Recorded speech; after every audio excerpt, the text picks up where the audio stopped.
Hello hello everyone. एकता की पाठशाला में आपका हार्दिक स्वागत है, हार्दिक अभिनंदन है। क्या आप जानते हैं कि इस सीरीज में आज हम बढ़ चले हैं अपने 25वें राज्य दैट इज मणिपुर। आज हम मणिपुर के बारे में A to Z completely cover करने वाले हैं। ठीक है जी, चलिए शुरुआत करते हैं और मणिपुर के बारे में हम पढ़ेंगे। ठीक है, तो मणिपुर की जो स्थापना हुई थी यानी फॉर्मेशन हुई थी वो कब हुई थी। ठीक है, तो मणिपुर पहले क्या था, एक मणिपुर किंगडम था, यानी क्या थी, एक राज्य था, रियासत थी। ठीक है, इसे जो है मणिपुर के जो राजा थे, ठीक है, उन्होंने जो क्या किया था कि म्यांमार का अटैक ना हो इसके लिए 1956 में जो है एक ट्रीटी पर सिग्नेचर कर लिया था और ऑफिशियली जो है मणिपुर हमारे भारतवर्ष में शामिल हो गया था। ठीक, तो आ जाइए वर्ष 1956 में 1956 में जो है मणिपुर को यूनियन टेरिटरी बना दिया गया था, यानी केंद्र शासित प्रदेश जो है बना दिया गया था। ठीक है, यूनियन टेरिटरी यानी केंद्र शासित प्रदेश।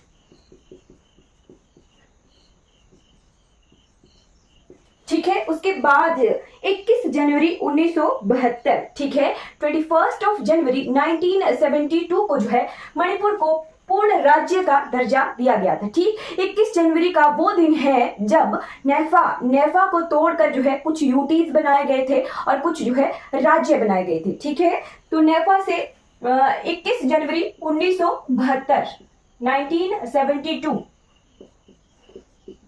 को जो है मणिपुर को फुल स्टेट का दर्जा मिल गया था। ठीक है, इसीलिए 21 जैन को जो है मणिपुर अपना फॉर्मेशन डे मनाता है। क्लियर हो गया, या आदि कुछ इंफॉर्मेशन रिलेटेड टू मणिपुर की फॉर्मेशन। ठीक है, अब आ जाते हैं कि मणिपुर को जो है किन किन शासकों ने क्या क्या नाम दिया था। ठीक, तो लॉर्ड इरविन ने कहा था मणिपुर को द स्विट्जरलैंड ऑफ इंडिया। ठीक है, द स्विट्जरलैंड ऑफ इंडिया का नाम दिया गया था मणिपुर को, किसके द्वारा, लॉर्ड इरविन। तो लॉर्ड इरविन का नाम हम कब सुनते हैं, लॉर्ड इरविन का नाम जो है गांधी इरविन समझौता 1931 का याद आ गया होगा जी, बिल्कुल वही लॉर्ड इरविन, उन्हीं ने ही जो है मणिपुर को द स्विट्जरलैंड ऑफ इंडिया का नाम दिया था। ठीक है, इसके बाद आ जाइए, पंडित जवाहरलाल नेहरू ने मणिपुर को कहा था द ज्वेल ऑफ इंडिया। क्या कहा था, द ज्वेल ऑफ इंडिया। ठीक है, किसने कहा था, तो पंडित जवाहरलाल नेहरू जी ने जो है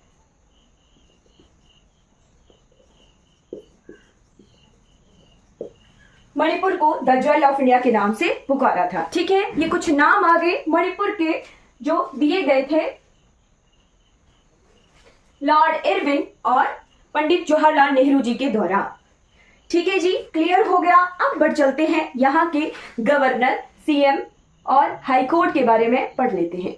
ठीक है जी, चलिए, first governor of Manipur,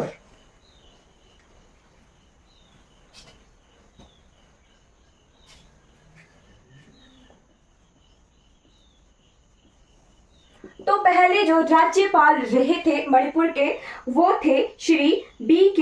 Nehru ji. कौन थे, श्री B.K. नेहरू।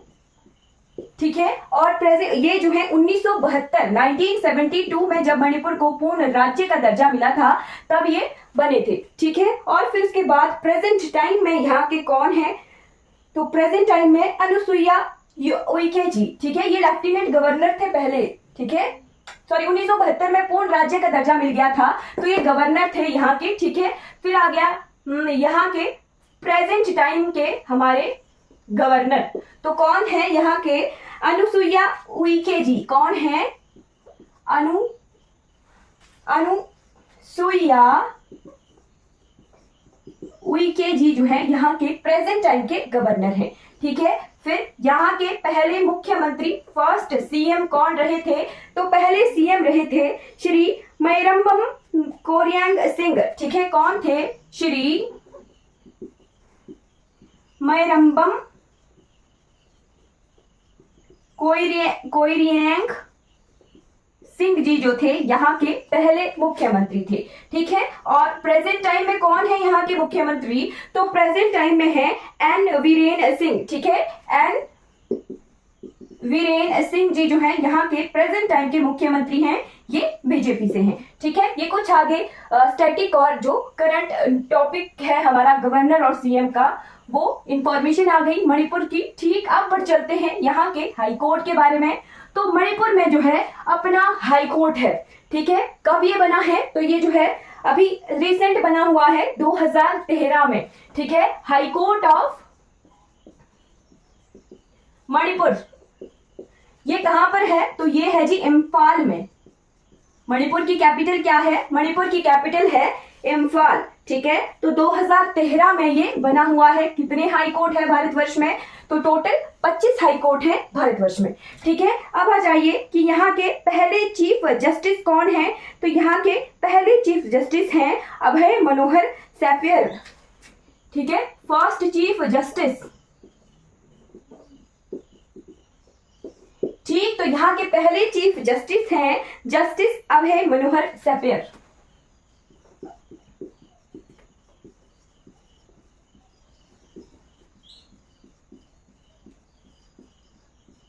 ठीक, और प्रेजेंट में कौन है? तो प्रेजेंट में आपने सर्च करना है। ठीक है, ये आपके लिए होमवर्क है। ठीक है, प्रेजेंट चीफ जस्टिस कौन है? आपने चैट बॉक्स में कमेंट करना है। ठीक है, मणिपुर के प्रेजेंट चीफ जस्टिस, ठीक है, ये हमारे पहले हैं जस्टिस अभय मनोहर सैफियर। ठीक है, क्लियर हो गया। मणिपुर के इम्फाल में 2013 से जो है मणिपुर हाई कोर्ट जो है कार्य कर रहा है। क्लियर हो गया। अब बढ़ चलते हैं यहाँ के एरिया, बाउंड्री और नेबर्स ऑफ मणिपुर के बारे में पढ़ लेते हैं। ठीक है जी, एरिया राइट, तो कितना ज्योग्राफिकल एरिया है मणिपुर का? मणिपुर का एरिया है 22,327 किलोमीटर स्क्वायर। ठीक है, और मील में अगर लिखा जाए तो 8621 मील स्क्वायर। ठीक है जी, क्लियर हो गया। फॉरेस्ट एरिया कितना है? तो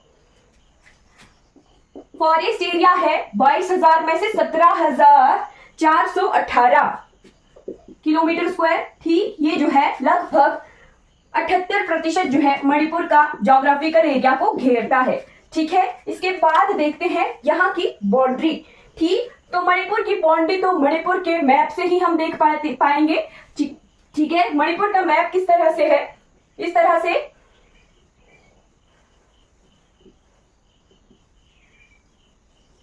राइट, तो इस तरफ को जो है हमारा मिजोरम है। मिजोरम का मैप इस तरह से है। ठीक है, ये है मिजोरम।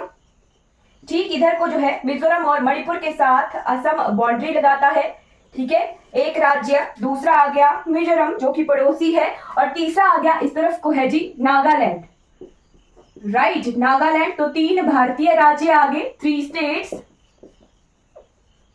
प्लस एक आ गया इंटरनेशनल बॉर्डर मणिपुर के साथ जो कि है म्यांमार का। ठीक है जी, म्यांमार के साथ एक इंटरनेशनल बॉर्डर है मणिपुर का। ठीक, इस तरह से मणिपुर का नक्शा है और मणिपुर के पड़ोसी हैं। 3 राज्य और एक इंटरनेशनल बॉर्डर है मणिपुर का। राइट, अब देख लेते हैं जिले। तो जिले यहाँ पर हैं 16 जिले हैं 16। फिर विधानसभा की कितनी सीटें हैं? तो विधानसभा की यहाँ पर 60 सीटें हैं। राज्यसभा की यहाँ पर 1 सीट है और लोकसभा की यहाँ पर जो है 2 सीटें हैं मणिपुर में। ठीक है, क्लियर हो गया। ये आ गई कुछ कॉन्स्टिट्यूएंशियल डिवाइड। ठीक है, हमारा संसदीय क्षेत्र का विभाजन। ठीक है, फिर विधानसभा क्षेत्र का विभाजन, 2 चीजें आ गई। ठीक है, ये आता है हमारा विधानसभा क्षेत्र, कॉन्स्टिट्यूशनल डिवाइड। ठीक है, और ये जो राज्यसभा और लोकसभा की सीटें होती हैं ये होते हैं हमारे संसदीय क्षेत्र। ठीक है, और जिले हमारे 16 हैं, इन्हीं को ही फर्दर जो है डिवाइड किया होता है। ठीक है, फिर देखते हैं 2011 की जनगणना के अनुसार आंकड़े हमारे मणिपुर के। राइट, तो सेंसस ऑफ 2011 2011 की जनगणना के अनुसार यहाँ की पॉपुलेशन कितनी है? तो 28,55,794। ठीक है, 28,55,794 जो है यहाँ की कुल जनसंख्या है मणिपुर की। ठीक है जी, उसके बाद आप देख लीजिए कि यहाँ का पॉपुलेशन डेंसिटी। ठीक, पॉपुलेशन डेंसिटी क्या होता है, जनसंख्या घनत्व। ठीक, तो 1 किलोमीटर स्क्वायर एरिया में जो है कितने व्यक्तियों की क्षमता है वो कहलाता है हमारा जनसंख्या घनत्व। राइट, तो जनसंख्या घनत्व है 130 पर्सन पर किलोमीटर स्क्वायर। ठीक है, 130 पर्सन पर किलोमीटर स्क्वायर जो है मणिपुर का जनसंख्या घनत्व है, पॉपुलेशन डेंसिटी है। ठीक है, उसके बाद देख लेते हैं लिटरेसी रेट यानी साक्षरता दर। ठीक, तो लिटरेसी रेट है यहाँ का 76.94। ठीक है, 76.94% जो है यहाँ का साक्षरता दर है और लिटरेसी रेट ये आ गया। फिर आ गया सेक्स रेशो यानी लिंगानुपात। लिंगानुपात होता है हमारा सेक्स रेशो यानी प्रति 1000 पुरुषों पर जो है कितनी स्त्रियों की जनसंख्या है। ठीक, तो यहाँ पर जो है 985 स्त्रियां प्रति 1000 पुरुषों पर। ठीक है, 985 स्त्रियां प्रति 1000 पुरुषों पर जो है यहाँ मणिपुर में जनसंख्या है। ठीक है, आप पर चलते हैं यहाँ के स्टेट सिंबल्स की तरफ। ठीक है, स्टेट सिंबल्स यानी राजकीय चिन्ह।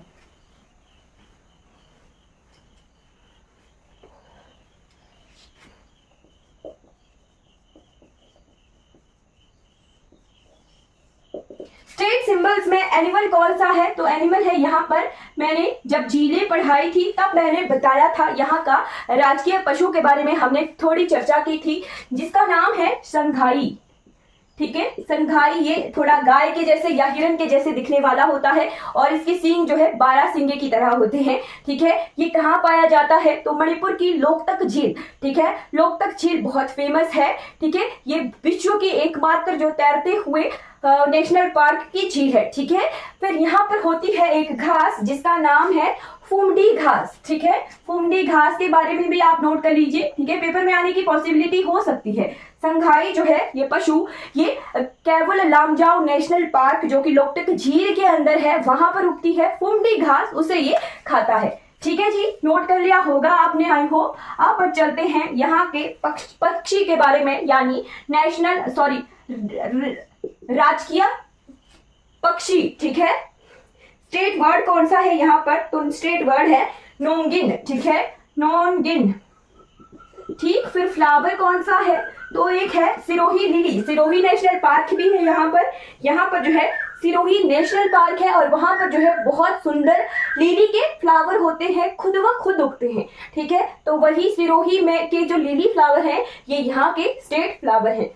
ठीक है, सिरोही लिली, सिरोही लिली।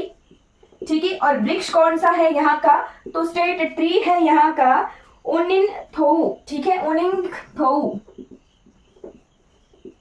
जो है यहाँ का वृक्ष है। ठीक है, सिरोही लिली और संघाई को जो है आप स्टार लगाकर नोट कर लीजिएगा। कैपिटल कौन सी है, तो कैपिटल है जी इम्फाल,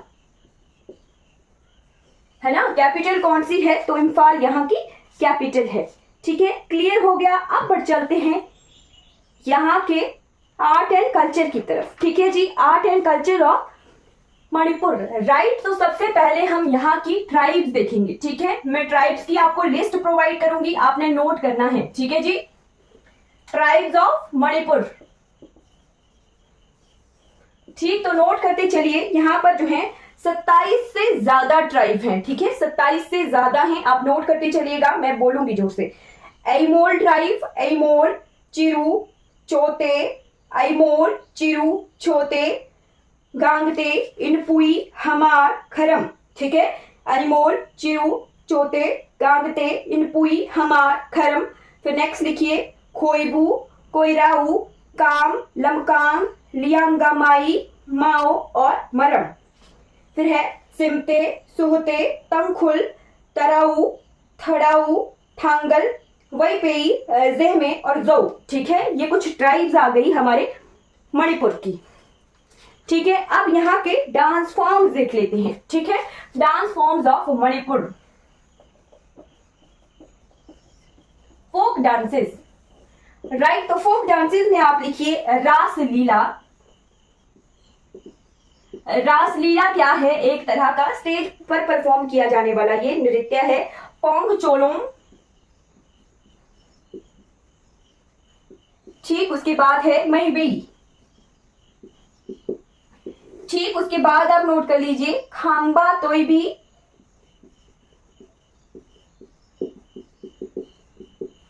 ठीक उसके बाद आप नोट कर लीजिए न्यूपा चोलुम, ठीक है, ये चोलुम जनजाति के द्वारा किए जाने वाले नृत्य हैं, ठीक है, या फिर इसे करताल भी कहते हैं, ठीक है। फिर उसके बाद आप नोट कर लीजिए चोलुम, जिसे चायमल डांस भी कहा जाता है, ठीक है, चोलुम डांस जिसे चायमल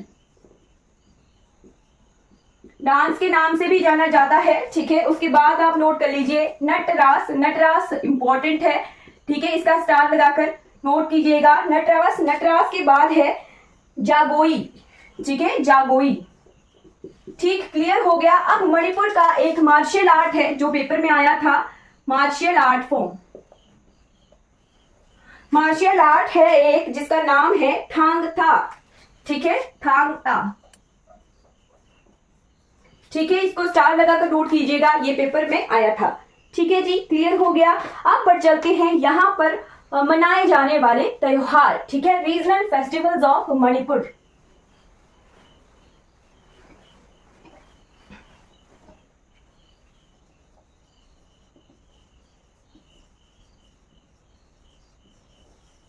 रीजनल फेस्टिवल्स में आप नोट कर लिए चलिए लाई हरोबा, ठीक है, ये इंपॉर्टेंट है, लाई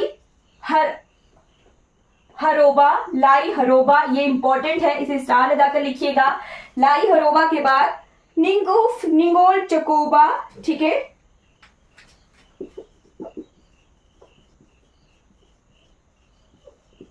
निंगोल चकोबा, फिर है चेरियोबा,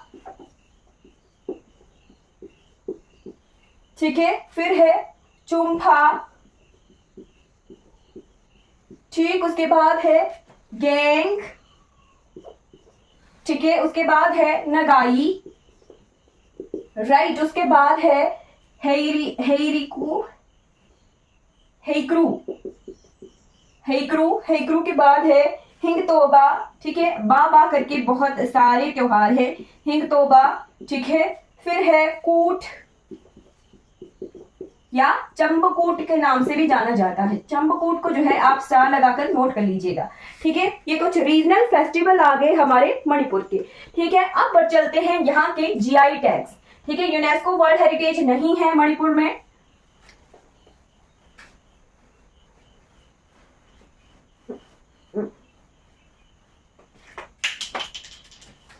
जीआई टैग्स ऑफ मणिपुर,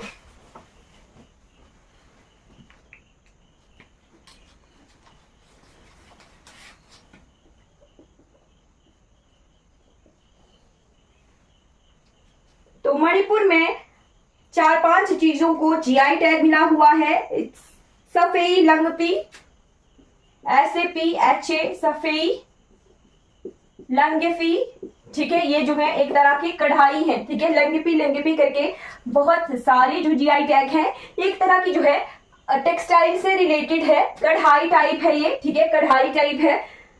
फिर है बंखेई पी,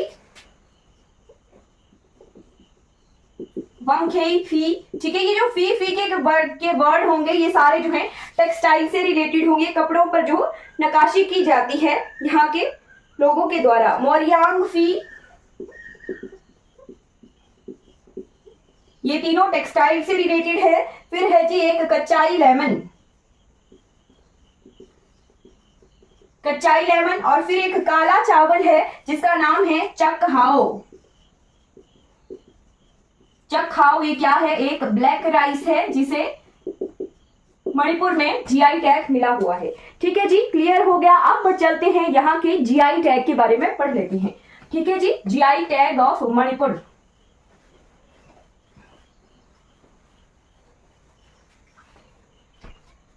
जीआई टैग पढ़ लिया, अब हम यहाँ के एग्रीकल्चरल प्रोडक्ट देख लेते हैं, ठीक है, एग्रीकल्चरल प्रोडक्ट, तो एग्रीकल्चरल प्रोडक्ट में यहाँ पर उगती है पैडी, वीट, पैडी होता है धान, वीट, मैच, ऑयल सीड्स, ठीक है, ऑयल सीड्स यानी तिलहन, जिनसे जो है तेल निकाला जाता है, ऐसे दानेदार फसलें, ठीक है। ऑयल सीड्स में क्या क्या आ सकते हैं, तो ऑयल सीड्स में आती है मस्टर्ड यानी हमारी सरसों, ठीक है, मस्टर्ड। फिर ग्राउंड नट, ग्राउंड नट होता है मूंगफली, ठीक है। फिर सनफ्लावर, सनफ्लावर के बीजों से भी जो है, सूरजमुखी के बीजों का भी तेल निकाला जाता है।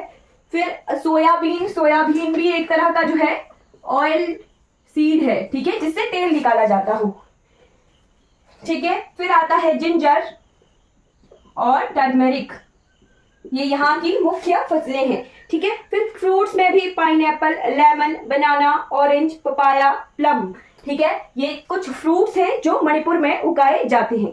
ठीक, अब पर चलते हैं यहाँ के नेशनल पार्क और वाइल्ड लाइफ सेंचुरीज की तरफ, ठीक है। तो नेशनल पार्क, यहाँ पर 2 नेशनल पार्क हैं, ठीक है। एक तो है जी दुनिया का एकमात्र तैरता हुआ नेशनल पार्क, ठीक है, स्टार लगाकर नोट कर लीजिएगा। नेशनल पार्क में केवुल लामजाओ नेशनल पार्क, ठीक है, नोट कर लीजिए, केवुल लामजाओ नेशनल पार्क, ठीक है, केवुल लामजाओ नेशनल पार्क। केवुल लामजाओ के बारे में आप नोट कर लीजिए कि ये दुनिया का एकमात्र तैरता हुआ नेशनल पार्क है, ठीक है, दुनिया का एकमात्र तैरता हुआ नेशनल पार्क है।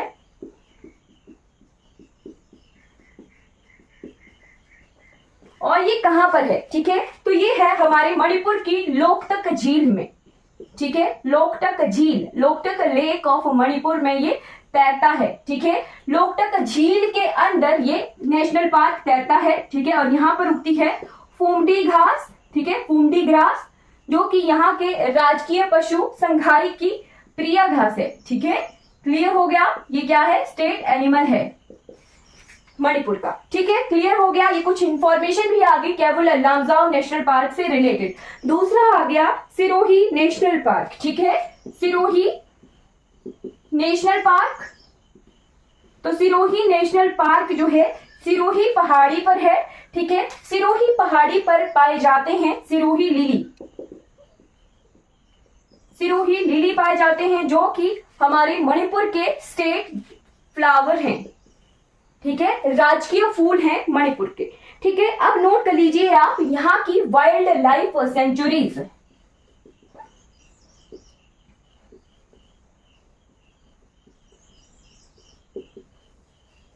Wild life sanctuaries of Manipur, ठीक। तो नोट कर लीजिए खोंजाई गंबा चिंग, ठीक है, क्या नाम है, खोंजाई, खोंजाई गांबा चिन वाइल्ड लाइफ सेंचुरी, ठीक है। और दूसरी है योंग्याऊ पोखपी लोकसाओ, क्या नाम है, योंग्याऊ पोखपी लोकसाओ, ये जो है यहाँ के वाइल्ड लाइफ सेंचुरी का नाम है। यहाँ पर जो है 2 वाइल्ड लाइफ सेंचुरी है। आई होप आपने ये नोट कर लिया होगा। अब पर चलते हैं यहाँ के रिवर, लेक्स और वाटरफॉल्स की तरफ, ठीक है, रिवर्स, लेक्स और वाटरफॉल्स ऑफ मणिपुर।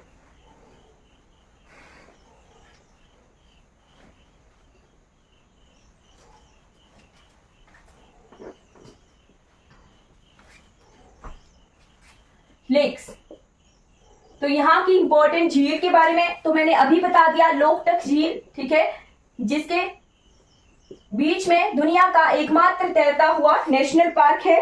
फिर उसके बाद आप नोट कर लीजिए यहाँ की जिलाइड लेक, ठीक है, जैलाद लेक,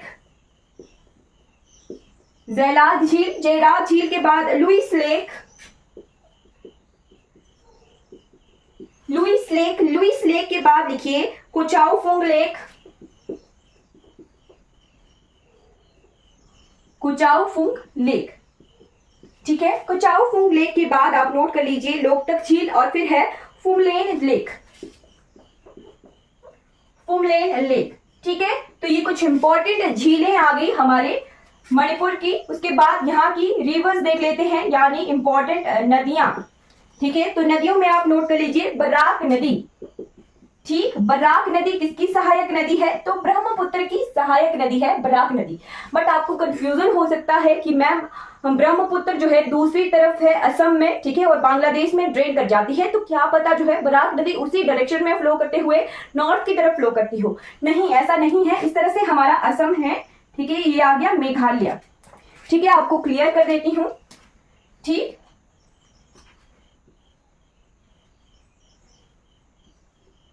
राइट, ये आ गया हमारा असम। ये यहां तक है असम। ठीक है, और ये है त्रिपुरा, ये है मिजोरम, है ना, और ये है हमारा मणिपुर, ये है नागालैंड। ठीक है, क्लियरली दिख रहा होगा, है ना। तो मणिपुर से निकली हमारी बराक नदी। ठीक है, इतना तो क्लियर है कि ये है हमारी ब्रह्मपुत्र नदी, और ये ब्रह्मपुत्र नदी जो है इस तरह से बहती हुई बांग्लादेश चली जाती है। ठीक है, ये बांग्लादेश पोर्शन है ना, ये बांग्लादेश है। ठीक है, ठीक है, बांग्लादेश में ब्रह्मपुत्र को कहते हैं जमुना, है ना, ब्रह्मपुत्र को कहते हैं जमुना। ठीक, बराक नदी हमारी निकलती है मणिपुर से। ठीक है, इस तरह से ये बहती है, ये नदी जो है इस तरह से बहती है यहाँ के बॉर्डर पर।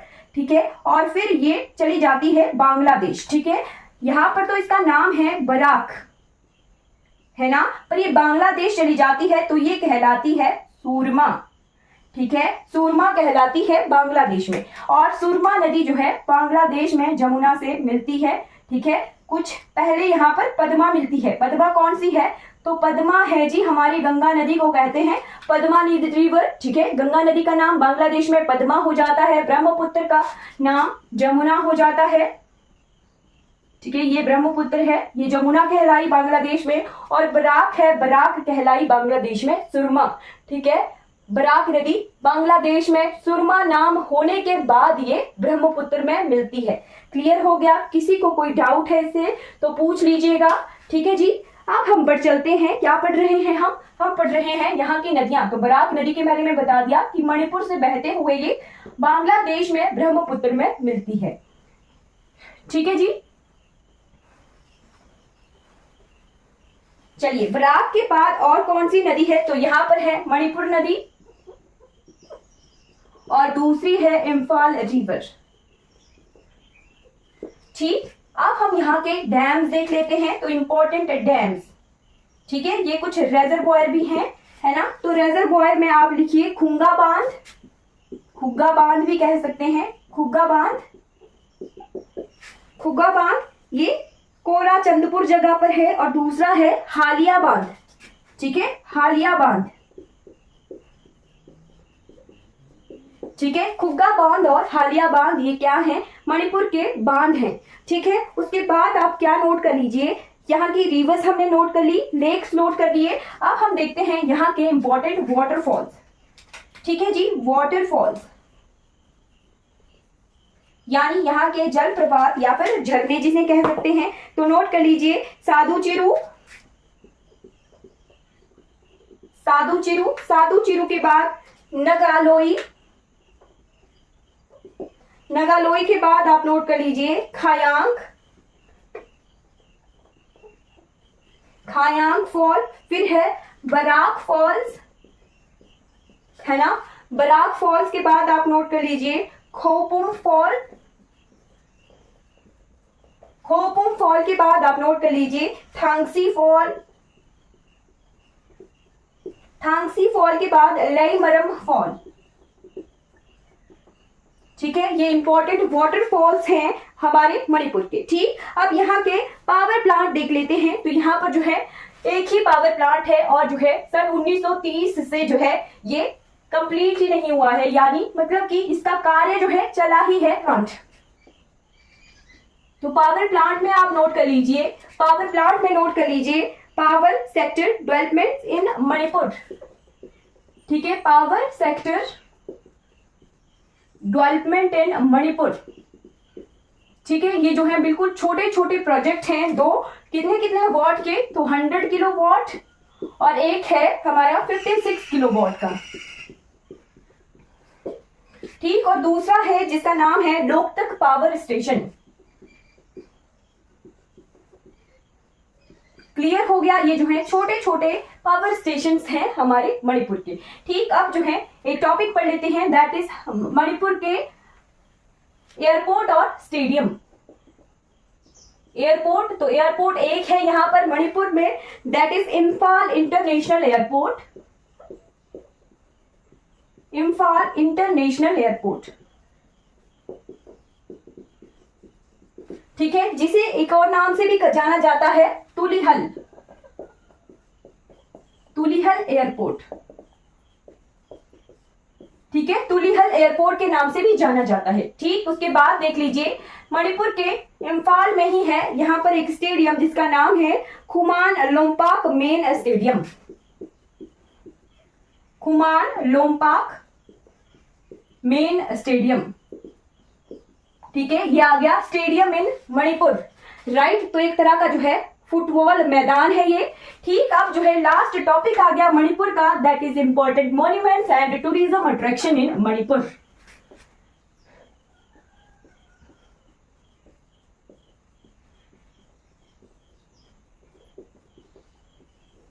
तो ये सारा लिस्ट जो है आप नोट करते चलिएगा। सबसे पहले आ गया वॉल्डर ऑफ लॉर्ड वरांग व्रेल्ड, ठीक है, वांग पुरल इसी नाम से जाना जाता है, ये इंपॉर्टेंट मॉन्यूमेंट है मणिपुर में। फिर temple of Shri Krishna, temple of Madan Mohan ji, ठीक है, इस चीज को आप नोट कर सकते हैं कि टेम्पल ऑफ मदन मोहन जी कहाँ है, तो ये है हमारे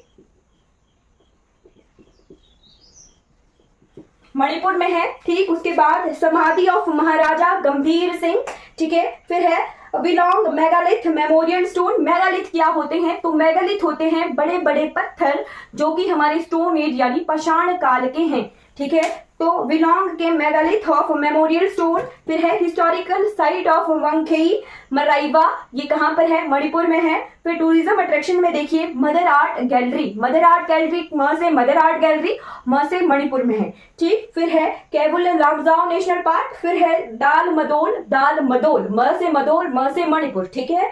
फिर है वॉर सेमेट्री, ठीक, फिर है जोर बंगला टेम्पल। जोर बंगला टेम्पल को आप स्टार लगाकर नोट कीजिएगा कि जोर बंगला टेम्पल कहां पर है, तो मणिपुर में है। फिर है रासमंचा, है ना। फिर है सिरोही कुशांग पीक, तो मैंने सिरोही पीक के बारे में बताया कि सिरोही पीक पर क्या है, हमारा नेशनल पार्क है सिरोही लिली, यहाँ की स्टेट फ्लावर है। फिर है बीर टिकन दर्जीत पार्क, ठीक, उसके बाद है INA मेमोरियल, ठीक है जी। Indian national army, Indian national army कब बनी थी, हमारे नेताजी सुभाष चंद्र बोस ने जो है बर्मा से आए थे ना ये, ठीक, तो INA मेमोरियल कहां पर है, मणिपुर में है, ठीक है जी। क्लियर हो गया, हमने जो है मणिपुर के बारे में स्टैटिक जीके को कवर कर लिया है। आई होप आपको ये इंफॉर्मेशन अच्छी लगी होगी, तो प्लीज आप जो है जो मैंने क्वेश्चन पूछा है उसे चैट बॉक्स में जो है जरूर कमेंट कीजिएगा, ठीक है जी। Thank you so much for watching this class. आपको ये वीडियो अच्छी लगी हो तो लाइक कीजिए, शेयर कीजिए और सब्सक्राइब कीजिए मेरे चैनल को, और दूसरों तक इन वीडियो को जरूर पहुंचाइए। फीडबैक जरूर दीजिए कि हाँ जी मैम अच्छी लगती हैं आपकी classes. Thank you so much for watching this class.